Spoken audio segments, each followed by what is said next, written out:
si quheni? Hasan Shaullari, kryeplaku i fshatit Lumalas. Po?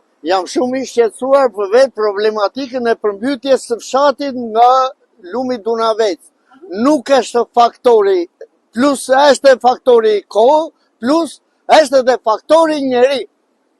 Po t'ishin na për portat, nuk do kishte përmbytje. Urdhroni, shikojni sa është tendenca.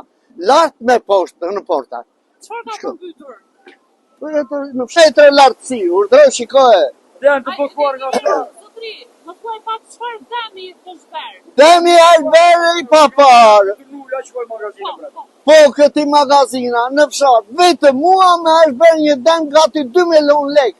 Me blejtë, me baza ushqimore, baktisë komplet. Ka dalë jashtë funksionit, se s'ke ku ta thash. Mire, po t'ketë kohë, po mund ndërryme dhe ta shpëtojme. S'ka kohë. Nuk e di, unë për mendimin tim, se kush do qartëm tua, do dëmë shpërblimi, se është faktori njeri, nuk